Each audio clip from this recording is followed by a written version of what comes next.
Alright guys, how are you today? So we are going to start a new lesson in Unit 6 and it's called The Man Who Went to the Far Side of the Moon. The story of Apollo 11 astronaut Michael Collins by Bia Usma Skiffert. Okay, so before we start the story, let's check the genre of the story. Expository text can be an account of a historical event. As you read this selection about the historic Apollo 11 spaceflight, imagine what it would have been like to have been part of this mission. So, expository text.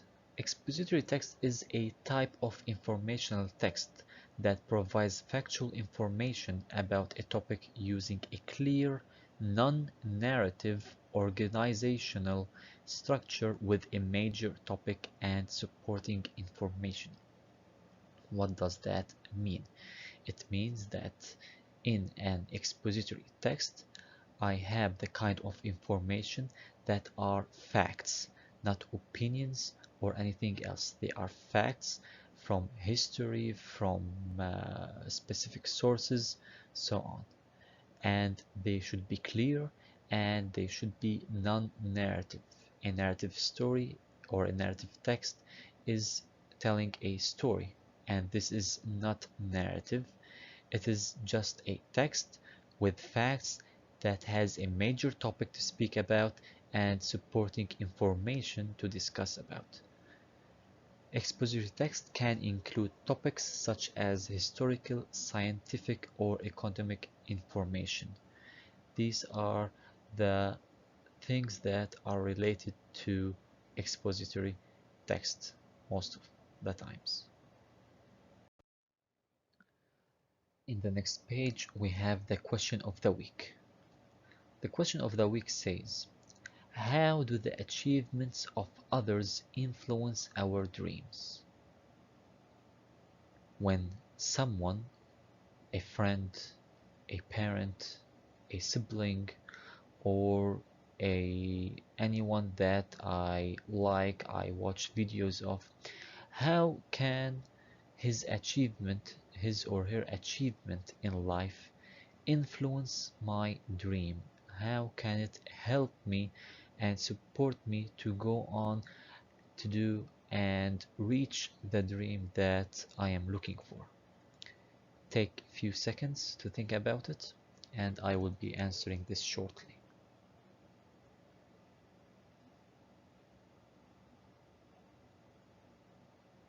Alright, so let's have an example.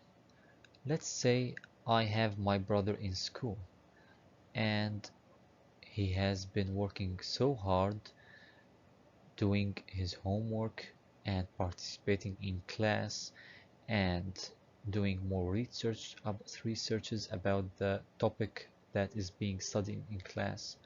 After a while, the teacher gave this student a certificate because of his excellent work. So that was an achievement. How did this influence my dreams?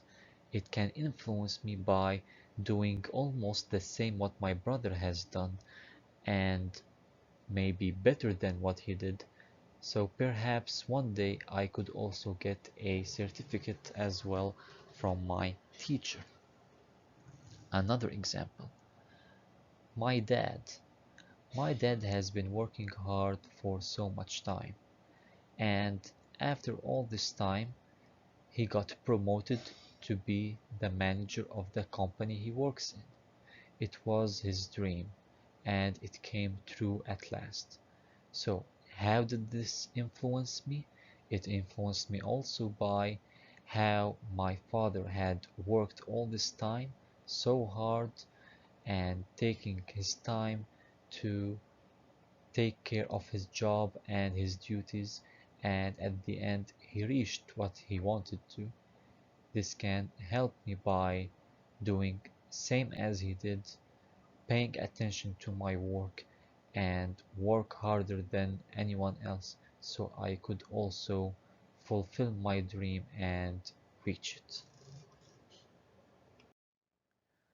On On July 16, 1969, the United States launched the Saturn V rocket into space. Aboard this spacecraft, the largest rocket ever built, were three men: astronauts Michael Collins, Buzz Aldrin, and Neil Armstrong.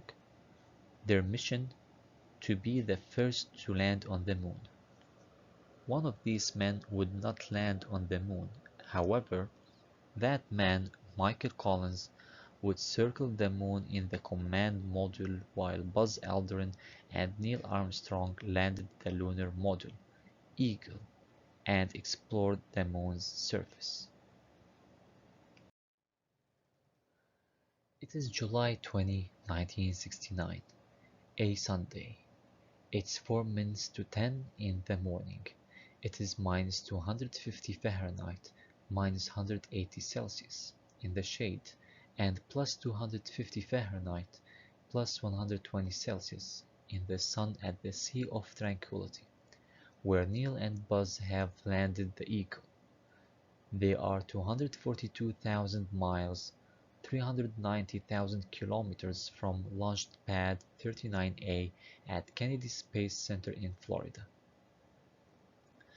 In the earliest versions of the checklist, Buzz Aldrin would be the first man to step down onto the Moon.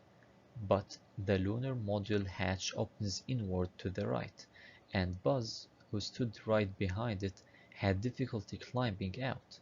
When the astronauts tried to switch places during practice, they damaged the cramped cabin.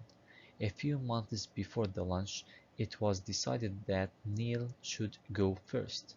He crawls backward through a tiny hatch near the floor. As he looks toward the horizon, he can see that they have landed on a sphere. The horizon is a little bent since the Moon is so small. His arms are covered with goosebumps. There is no air, no sound, no life, no footprints. Wait, now there is one. Neil Armstrong is the first man on the Moon.